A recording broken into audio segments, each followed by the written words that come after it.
Brand new study shows that eating fruit actually lowers your chances of coming down with type 2 diabetes. I'll talk about all this and more and what does cause diabetes in my video. Dr. Paul Haider, Master Herbalist. Get healthy now. Hi, Dr. Paul Haider, Master Herbalist here. Well, today I want to talk about how fruit, moderate intake of fruit, actually, I eat a ton of fruit, actually decreases your chances of coming down with type 2 diabetes. So really amazing stuff. A lot of people are afraid to eat fruit. Oh, it's going to cause diabetes. Actually, the opposite. But before I get into that, if you like what I do, please give me a thumbs up. Also, please subscribe. Please tell other people. Please watch those little ads. They bring some money our way. We appreciate that and greatly. And also, please get a copy of my new book, Live a Cancer-Free Life. You can Google that, Live a Cancer-Free Life. More than half of you are going to come down with cancer, and a lot of you are going to die, and that's unfortunate.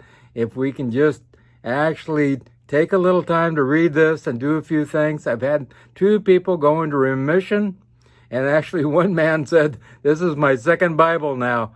And I have a 5-star rating on Amazon, so yeah, you'll really love it. You can get the paperback copy, or you can download it as a Kindle, as a Kindle version, so you should read this. It's a quick read, and some down-to-earth stuff that you can do. Also some recipes in there, too.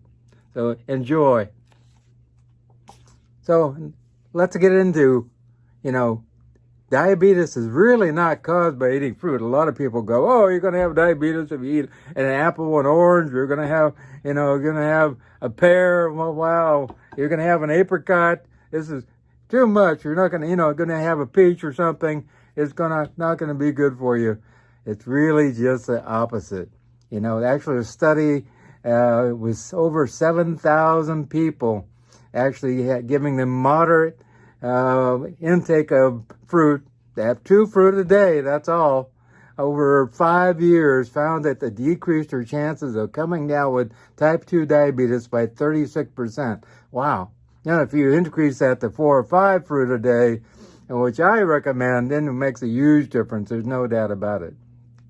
Diabetes is not caused by sugar. I'm not saying sugar is good. There's no doubt about that. Sugar is not a good thing, but the sugar in fruit has a lot of fiber also, and there's other things that happen. New studies show that fruit totally prevents Alzheimer's and dementia. Another good thing. Lots of berries are great too. So if you want to help with your diabetes, what causes diabetes? First of all, insulin resistance. Insulin resistance, that means the insulin can't get into your cells to be able to have the cells utilize it and burn it away. And your cells do need, sugar. So it kind of accumulates in your body because it's not being utilized by your cells, your muscles, your brain. Your brain uses a lot of glucose, and also your muscles all the time using glucose. But if they can't get into the cells because of things like fats surround each cell, go into each cell and prevent insulin and other hormones also from getting in and being able to do its job, they can't even do, the insulin can't do anything. It just sits out there, and that's what we have, insulin resistance. So that's a real problem. And fat, wow. Fats in general, a lot of people, I'm going to have all this olive oil, all this coconut oil, all this grapeseed oil, all that kind of stuff. It really is, those are not whole foods. Those are extracts from foods. And there's not a lot of fiber. In fact, there is no fiber whatsoever in oils of any kind. Fiber. The average apple has a huge amount of fiber. Fiber is our friend. There's no doubt about it. Everything in the fruit, vegetable, grain, and bean category has a lot of fiber. There's no doubt about it. So that's what we need to eat. Fiber helps to slowly allow sugars also to get into our system. and the insulin can do its job also. Fiber also helps to build the good bacteria in our gut, and they create the short-chain fatty acids, which also help our insulin capability too. They help heal our pancreas, and also help to make insulin resistance go away. And one other thing we can do is just lower our intake of fats in general. A little bit of fat goes a long way.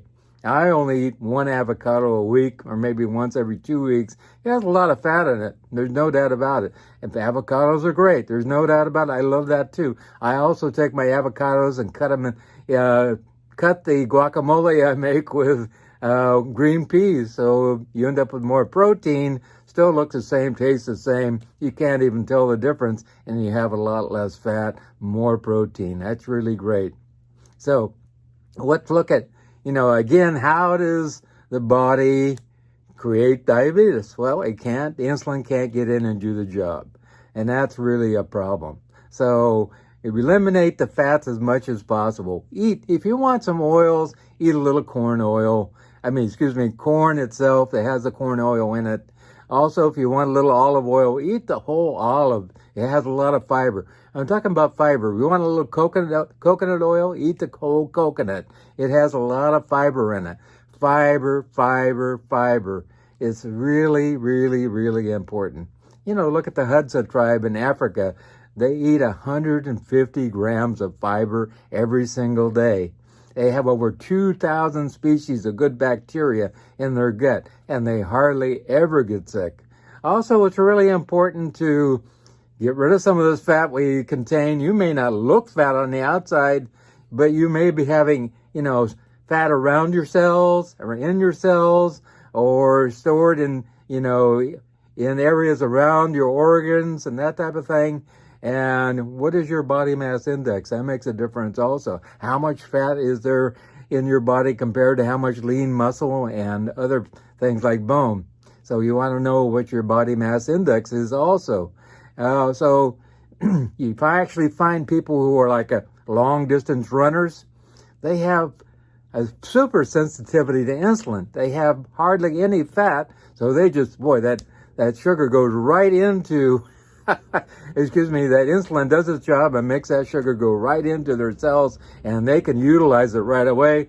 If you're on a marathon, or maybe you're doing an ultra marathon, all of a sudden, you need energy now. It's not, 3 hours from now while you're digesting. So it's going to take those things which like fruit and make it available right away. And so it gets right into your cells, and boy, you keep going and you make that Boston Marathon work for you. So there's a lot of different things that can happen, and insulin resistance is not caused by sugar itself. There's no doubt about it. Sugar is a bystander of the whole product. Actually, creating diabetes is not good for us. There's no doubt about it. A lot of sugar is not good. If you're eating teaspoons of sugar, I don't recommend it. That's a cancer causer. Also causes inflammation in the body, all kinds of problems, with actually brain problems also. But sugar by itself causing diabetes? No. It is the fats surrounding each cell and going into each cell and preventing the insulin from doing its job. So eat a lot of fiber, eat a lot of fruit. Fruit is one of our best things we can do, especially the northern fruits. We get more fiber with them. And also mangoes and things like apples and oranges and pears and peaches and apricots. And apricots are really great, lots of fiber. Also peaches are really good, lots of fiber. And pears also, wonderful pears. This one has to ripen up a little bit more. Also, any type of fruit you can think of, lots and lots of fiber. Northern fruits, plums, amazing amount of fiber. Just amazing amount of fiber in fruit in general, especially the northern fruits. You get into some of the more tropical fruits, they have less fiber and a little bit more sugar, and you can have those on occasion also, but the more fiber you eat, the better. I also like to eat one of my favorite things to add onto my breakfast is to have some ground flaxseed. And that really also lowers cholesterol and helps with feeding those good bacteria in your gut, and on and on and on. It's one of the best things that you can do. You know, we are lucky if we get 20 or 30 grams of fiber every day. And that's pretty good for most people. A lot of people don't even get that. That's why it's really important to eat a lot of fiber in general. And I'll keep harping on fiber forever because it's super important. You know, that's why also fruit juices are not good at all, because they're totally devoid of fiber of any kind. It's, you know, not good. So I highly recommend eat the fruit itself. You know, eat the apple. Man, apple a day keeps the doctor away. You know why? And one of the things is it has a lot of good nutrition in it, and the other thing has a lot of fiber. So I highly recommend good old apples. It doesn't happen for any reason that they made up that saying. It does happen because people watch people get better when they eat apples, and because they do have a lot of fiber. Now, if you're just drinking, you know, apple cider or something like that, there's no fiber in that whatsoever. So allow yourself to eat the whole fruit. It's really good for you, and it's going to make a huge difference, and going to lower your chances of coming down with diabetes in general. And, you know, a third going on to almost a half of the people have diabetes right now. And I reverse diabetes on a regular basis, and part of my process is including, fruit in their diet on every single day. So it's very important. Fruit does not cause diabetes. So there's a lot of other things in play.